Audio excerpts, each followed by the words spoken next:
Welcome to the show, and this week we focus on matters of energy. Our guest is Engineer Albert Mugo, the Managing Director and CEO of the Kenya electricity generating company, KENGEN. We also get your views on the issues, and we have Africa's top 10. You're watching the Africa Leadership Dialogues. I'm Julie Gichuru.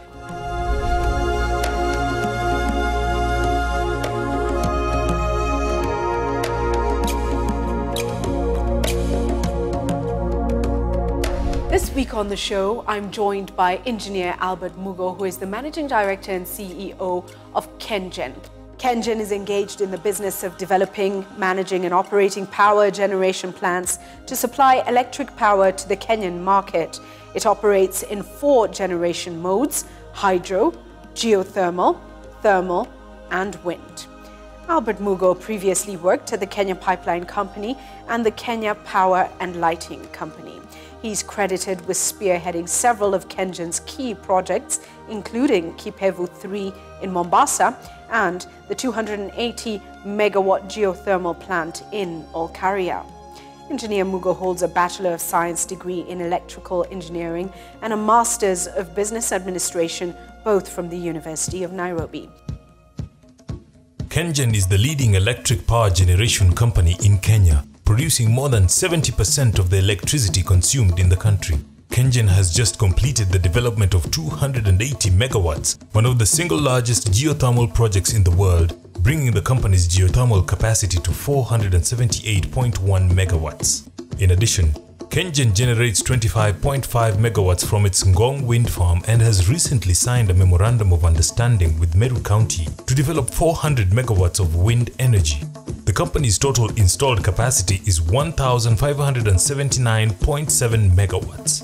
KENGEN offers technical support to both Kenyan and international organizations. Countries that have benefited from the company's support include Djibouti, Ethiopia, Rwanda, Zambia, and Comoros. KENGEN has developed a geothermal spa in Olkaria, the only one of its kind in Africa to utilize brine, which is a byproduct of geothermal power generation. It is located near the famous Hell's Gate National Park. KENGEN takes pride in having successfully drilled some of the biggest geothermal wells in the world, boosting Kenya's quest to triple its power generation capacity to 5,000 megawatts. The 30 well is Africa's biggest and is located in geothermal-rich Olkaria area. KENGEN's 10-year strategic plan between 2008 to 2018 is to deliver an additional 2,000 megawatts. The company expects to have achieved at least 3,000 megawatts by 2018.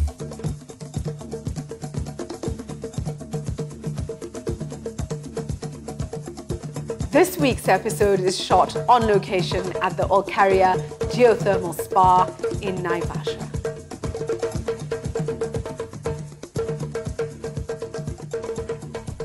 Thank you very much for hosting us here at the Olkaria Spa in Naivasha, Kenya, and what an incredible place it is. Let's start with the development of the energy story in Kenya. We've come an awfully long way. Take us through the journey. Okay, thank you and welcome to Olkaria. Thank you. We call Olkaria the home of geothermal in Africa. And just to start the story of the energy sector in Kenya, we would go back to 1964 when we became independent, when there was a master plan for the development of the hydro along the Tana River. That is the river where we have most of our hydro stations. And the first station that was developed there was Kendaruma, which was completed in 1968 with a capacity of 40 megawatts. And then the next station followed in Kamburu with a capacity of 90 megawatts, and that was completed in 1974. And closely followed by Gichuru with a capacity of 145 megawatts in 1978. And after Gichuru, Masinga was then developed. It has a capacity of 40 megawatts, but significantly, it provided a reservoir because it's the uppermost on that Tana River, so that all the other stations could run from the water that is released from Masinga. And finally, on that river, in 1987, Kembere, with a capacity of 144 megawatts, was developed, and that completed the power plant that had been developed, I believe, pre-independence for the development of the hydros along that river. When did we complete that pre-independence power plant? Okay, so those 5 main power plants started immediately after independence in 1964, were completed by 1987. And that gave a capacity of slightly over 500 megawatts of hydro. Now, the story over the past 5 years, which you're going to take us through, yes. Is a story of unprecedented growth. Of course, there was activity between 87 into the millennium. Yes. But the past 5 years, notably geothermal development, has really increased. Tell us about what we've got right over these past 5 years. Okay. Now, the story of geothermal is actually very interesting because in the last 5 years, we've been able to develop to more than triple the capacity of geothermal. The geothermal story started in the 50s, and in 1981 to 85, we were able to complete a power plant in Okaria 1 of 45 megawatts. And the next plant that followed was many years later, in 2003, when Okaria 2 came in at 70 megawatts. But in the last 5 years, what we've been able to do here was to commission over 320 megawatts of geothermal, comprising 140 megawatts in Okaria 4. That was commissioned by our president last year in October. And another 140 megawatts that was commissioned in February this year by President Kagame, accompanied by our president. And we have some wellhead units of slightly over 40 megawatts that we have been developing at different sites. So that's really a tremendous development in the geothermal sector here. As a journalist coming into this media industry, 12, 13 years ago, and listening to manufacturers in Kenya lament the price of electricity, complain constantly, and plead for changes. We are seeing the changes now since September 2014. Prices certainly notably have started to come down. Power generation capacity increasing also means we are having less challenges with access to power. And many people are being connected to the power grid. So it's a story of transformation for individuals in the country, many of whom wouldn't have access to power. Thank you for that. It's a story of transformation for manufacturers as well and the business industry across Kenya. But what does it mean for the region? Is there a wider story here? Okay, what it really means is that, first of all, in this region, Kenya is the one country that has managed to have adequate capacity for to supply the customers. In our neighboring countries, they've been having a bit of shortfall. For example, we are connected to Uganda. And traditionally, from the time of independence, we used to import power from Uganda. We imported. And so many people actually think that we still import power from Uganda. But the fact is, from early 2000, Uganda did not have sufficient capacity. And we are now net exporters of power to Uganda because we've been interconnected since before independence. We are not connected to Tanzania yet, but there's a plan to interconnect Kenya and Tanzania. And in the East African region, there is a master plan that seeks to connect all the East African countries. And what this means is whoever has got power is able to export to the other countries. And for us, certainly as Kenya, we believe that in the near future we'll be exporting power to our neighboring countries. That's amazing, coming from a nation that was rationing power just a decade and a half ago, yes, really going through incredible struggles. Let's take a look at the African power story. And in many ways, it looks like Kenya is setting the pace. We see larger, more powerful economies like Nigeria really struggling with power generation. Where do you see Kenya in terms of the African energy story? Okay, the way I see it is, for example, you mentioned Nigeria. Nigeria is a sad case because the power blackouts all the time. As a matter of fact, when I visited Nigeria in 2012, and I was there for a week, it was worth noting that everywhere you went, whether it's the hotels or the schools or universities, they all have generators. And one person made a joke and said, these generators you see are actually the main source of power, and the grid is the standby. In South Africa today, we understand that there is quite a lot of power rationing, and they have plans to, of course, increase capacity so that they don't have to ration the power. But what we've seen here is, first of all, the fact that there's a lesson to learn, that the government has been very determined to ensure that the country gets enough power. And I must say that at this moment in Kenya, we have got more power than what the industries need. The installed capacity is over 2,100 megawatts. The demand stands at 1,600 megawatts. And in our conversations with the industry now, we are challenging them. You used to say there's not adequate power. Now you need to consume this power that is there. Use the power. Yeah, use the power. And also the fact that we are developing more power, and particularly the green energy in terms of the geothermal, which has caused a lot of people to even visit this place here in Okaria. I must say that this is one of the most frequently visited places. And, it's a beautiful, incredible place. Delegations from outside come to visit.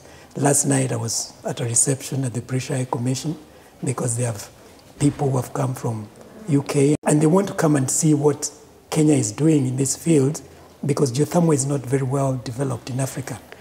And we think that there is a story here, because having been in this sector for decades, the expertise that we built is also proving useful, because we have done consultancies in countries like Rwanda, the Sudan, the Comoros, even in Zambia. And we see more and more people coming to us and says, come and help us so that we can develop this resource in our countries as well. There's no doubt in many ways that this is a headline story, that Kenya is moving from a position of lack of capacity when it comes to energy to overcapacity. What that means, the multiplier effects of that are incredible. Why is it that this story is not being told? And possibly many people watching right now are learning some of these things for the first time. Well, I think what I could say is that for a bit of time now, we've been spending a lot of our energy to develop the power plant. So you're busy working. We're very busy working, and maybe we've not been out there to broadcast as much what is happening. But what I've noticed a few times I've taken visitors around here is when they come here, they say, but we didn't know this existed. And we are encouraging people more and more to come and visit the power plant. And we have a geothermal spa that we've prepared here with hot water from the ground. As a way of recreation, and as people come for recreation, we also want them to visit the power plant. But we want also for the Kenyans to understand more about energy, because energy is driving the economy. Energy is making the life of people better. And if they can understand what is happening and the developments that are occurring and the plans that we have going forward, I think they'll be more supportive and more understanding, and we'll definitely see the strides that the country is making towards development. Stay with the Africa Leadership Dialogues.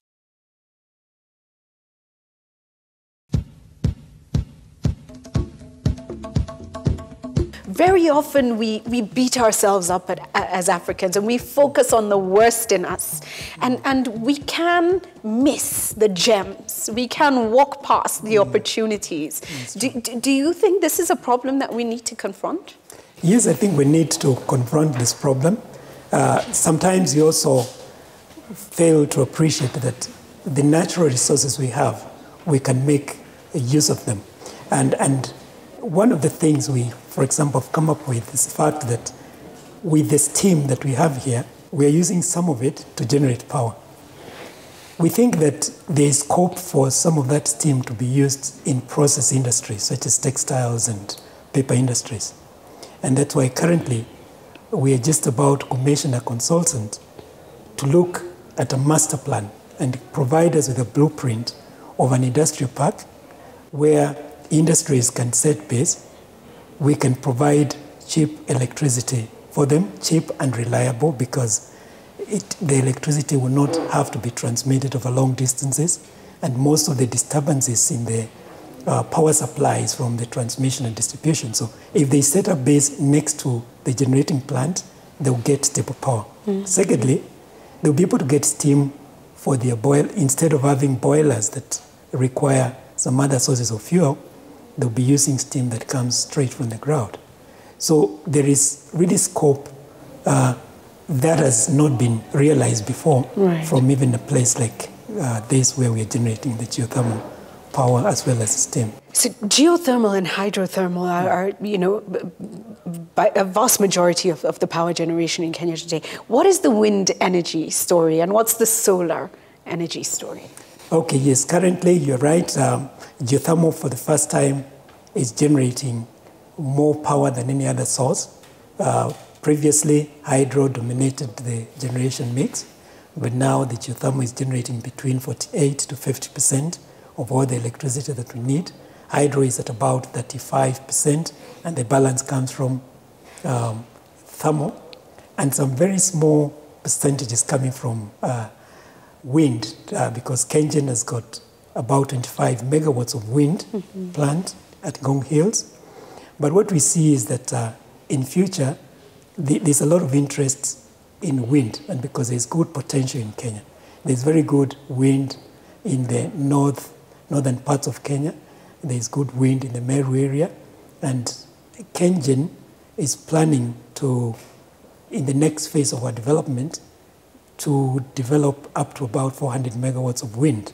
And we have signed a memorandum of understanding with the Meru County government to work together to make that a reality. I'm also aware that there are private companies that are developing wind in the Lake Turkana. We hear of about 300 megawatts. Near the Ngong Hills in the southern side, Konambaridi, there are two companies there that are planning to put up to 150 megawatts. In Kinangop, there's a plant of over 60 megawatts. And so we see that the wind would therefore come up from less than 1% that we're generating now to probably more than 5% in the next 3 to 4 years. Now, when it comes to solar, it is still not taken up, at least where the grid is, but where there's no interconnection to the grid, it makes a lot of sense to develop solar, because the alternative to solar is diesel engines, which are very expensive.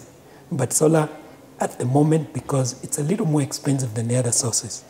But certainly, if there is no grid, then the alternative is solar. And I'm aware that the government has been supplying schools and health centers and market centers with solar in areas which are far from the grid.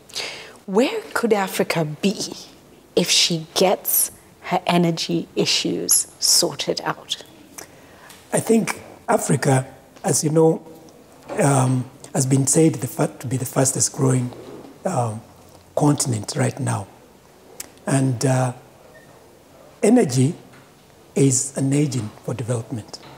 And so if Africa can get its energy issues sorted out, there is no doubt that we will actually take off. That faster growth that has been already seen can only get better. And I believe that there could be exponential growth in the economies of Africa, because one of the problems even to attract developers in countries is when they say, if we set base in your country, where are we going to get energy? So if we can get the energy issue sorted out so that investors are assured of stable and reliable energy, then they will be able to set up industries and the economies will grow at a faster rate than what we've ever seen before. Our energy story has been a long time growing and developing, and going through the 90s when Kenya was going through a lot of political turmoil. There was a struggle for multi-party democracy. Multilateral and bilateral institutions got upset with the Moi government and for a while turned their backs on us. Difficult times. And of course, in relation to the power story, one of the things that happened was the cost of power went up very high. In our discussions earlier, you explained to me that the development partners said you have to do this to be sustainable and pay back the loans. Do you think at that point we should have said, no, we have to find a way to subsidize the cost of power to enable the manufacturing and other industries to grow? Or do you think we did the right thing in taking that long path to development? Okay. Having been in the sector at that time and involved in the issues that were happening, I believe that the government did the right thing. I'm aware that in the 90s, the industry was always complaining that the cost of electricity is too high in Kenya. And they were comparing us to South Africa, they were comparing us to Egypt. And they were saying we need the cost of electricity to come down. But what happened is that by putting up the cost of electricity to cover the cost of power generation and transmission and distribution, it has then helped us to develop more power plants, because with that kind of tariff, then we can attract even private power companies to develop power. And that is why today we can say that Kenya has got enough power to meet the demand. On the other hand, when you look at a country like South Africa, which I mentioned earlier, one of the problems they had in the past was their tariffs were very low, and they could not attract development from even the private power companies. So as a result, the demand outstripped the supply.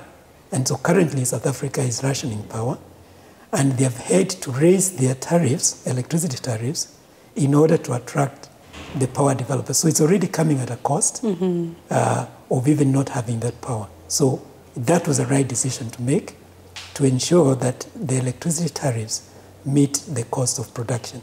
And then, because if you talk about subsidies, the government, the money that it has got so many competing interests. Talk of education, talk of health, talk of defense, infrastructure.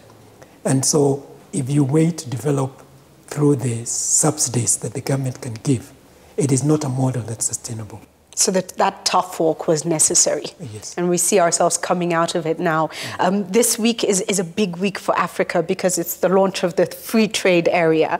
And there's a lot of hope that we'll start to transform our realities across borders. What do you think Kenya can offer the continent in terms of lessons on energy generation? Is there a way that your expertise as an organization can be harnessed and shared with other African states? I think, first of all, one lesson is the fact that we need to be able to focus on what we need to achieve. The government of Kenya has been very focused on ensuring that the country gets sufficient power. And perhaps that's from the lessons that we learned in 2000 and 2001, when there was so much power rationing that industries were getting power only 3 times in a week. Right. And so in 2003, 2004, the government then started to focus on the development of the resources that we had here in the country. And one of those areas was putting money aside for drilling of wells in Okaria, which then made it possible for us to attract funding from our development partners when there was sufficient steam, and now we wanted to develop the power plant. So that focus then worked out to the advantage of Kenya, because that is why we've been able to systematically develop, as KENGEN, first of all, a company where the government owns majority shares, but also been able to attract even private companies, which are not only in other sources of generation, but also in geothermal source of generation. So basically the commitment of leadership, the awareness, first of all, that this was important, and the commitment of leadership, and going even further than that, the setting aside of government funds to start the project was important. We've literally come to the end of our interview so quickly, and there's so much more we could learn from the KENGEN story, and we hope to continue to do so. But at this point, a lot of people watching, perhaps just learning of the possibilities now.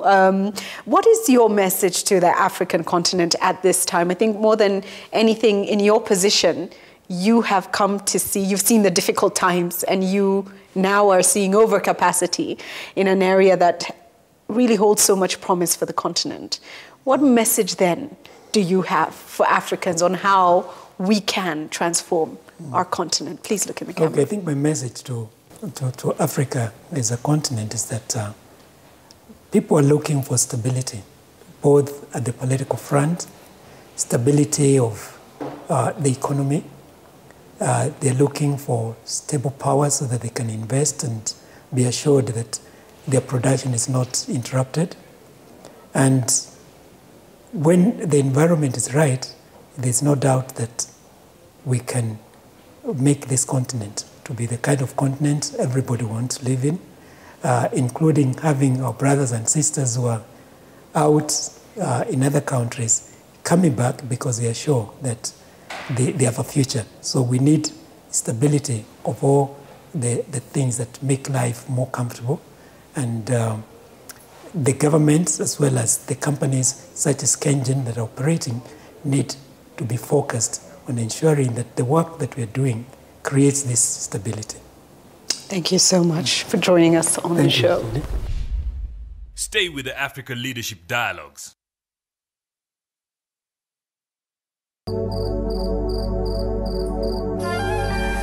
My name is Albert Mugo, the Managing Director and CEO of KENGEN, the Kenya Electricity Generating Company, and you're watching the African Leadership Dialogue. Now to your views on the issues. This week we asked you, how can energy regulators in Africa ensure a reliable power supply to their consumers? Miriam Makeba Motua says, by ensuring efficient, safe and adequate production of electricity, promoting private sector participation, and also licensing and regulating persons engaged in electricity business. Hi Africa, my name is Joshua Kwanya and I'm watching Africa Leadership Dialogues from the county of Moma Bay. Now regarding the discussion point of today, I can say that reliable energy in Africa can be achieved if the regulators in the continent are given more power and independence in decision making from the central government, and because this one will lead to greater opportunities in investment. And now Africa's top 10. This week on Africa's Top 10, we feature countries with the most reliable power supply. The research focused on the reliability of electricity supply among African states. It is ranked out of 7. This is according to the World Economic Forum. Starting us off at number 10 is Lesotho with an index of 3.7 and is ranked at number 97 globally. Coming in at number 9 is Côte d'Ivoire. The West African state attained an index of 3.9 and is ranked at number 96 globally.